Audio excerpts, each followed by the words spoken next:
Hey everyone, so today's a big day. I know a lot of my viewers have been waiting a long time for this video, where I finally show everything I found at the Richat Structure during my most recent expedition there, which includes what I believe to be direct evidence of a prehistoric city there. At least that's what it looks like to me. I want to know your thoughts on it.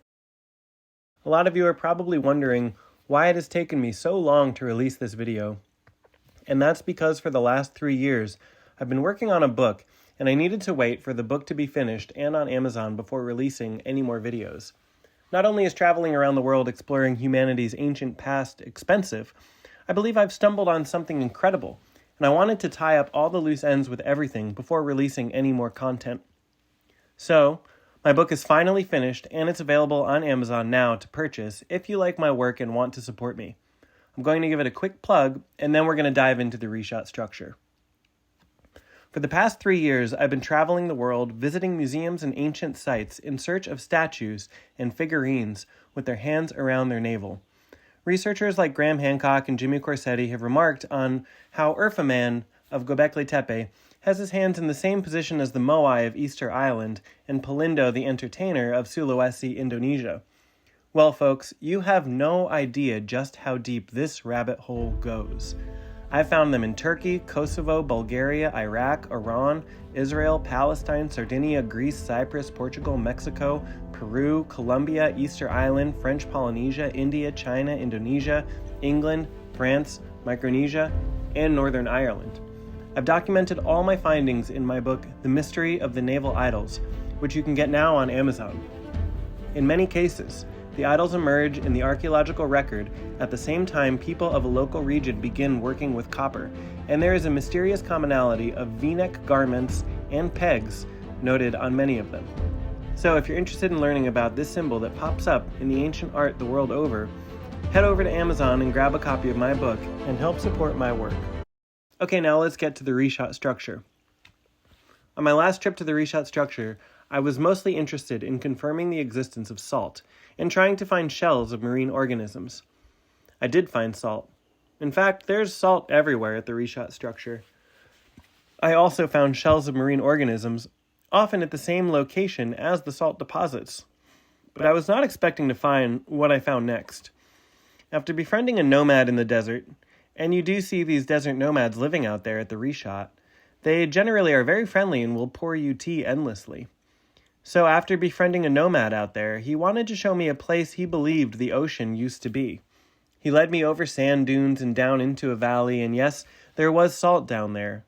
But there was also thousands upon thousands of stone tools, Acheulean bifaces to be exact. If I had to guess, I would say there is somewhere between 10,000 and 100,000 hand axes just littered about the ground. There could have been 1 million, though. I really just don't know. They were everywhere. I'm telling you, it's eerie. Most of the rocks larger than a pebble in this entire valley are hand axes. And sometimes the flakes that had been flaked off the hand axes were next to the hand axe. Now, I don't know what this place is, or was, or why there are so many hand axes down here. Was it a stone tool factory? Was it an ancient city? What is a city?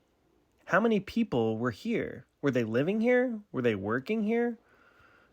I just have so many questions, and this place is so fascinating, but you can walk for miles in any direction and just find hand axe after hand axe after hand axe. And what are they all doing on the surface of the sand?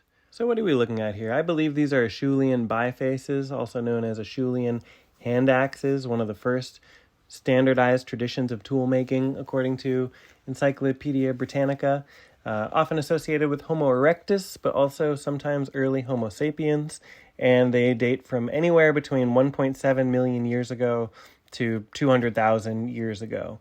So it's hard to know exactly the dating of these particular bifaces, but we're talking about very, very old.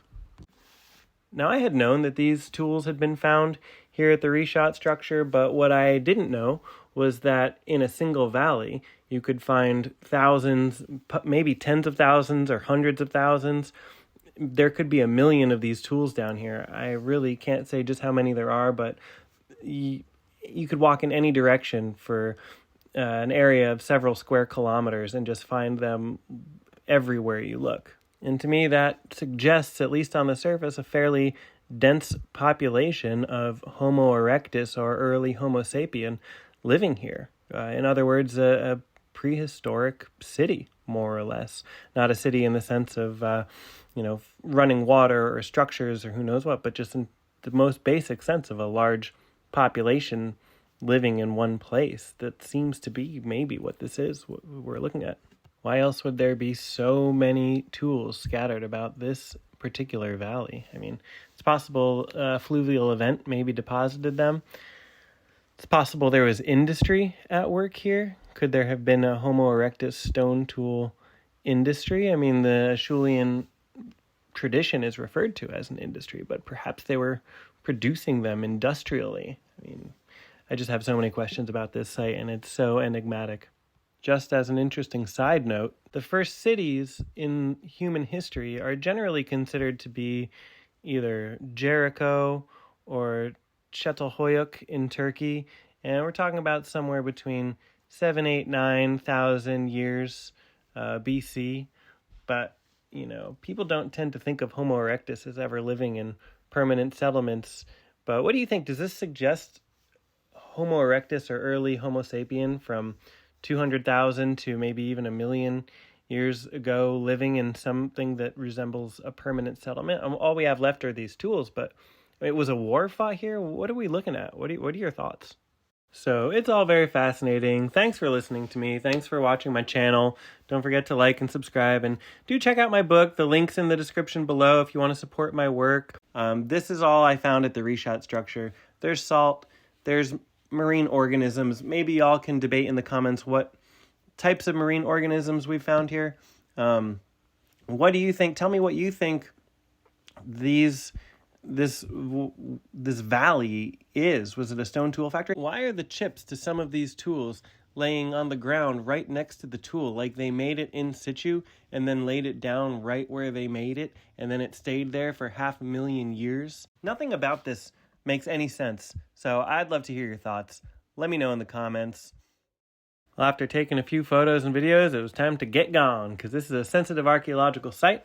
Just want to make it clear that I did not touch any of the artifacts whatsoever.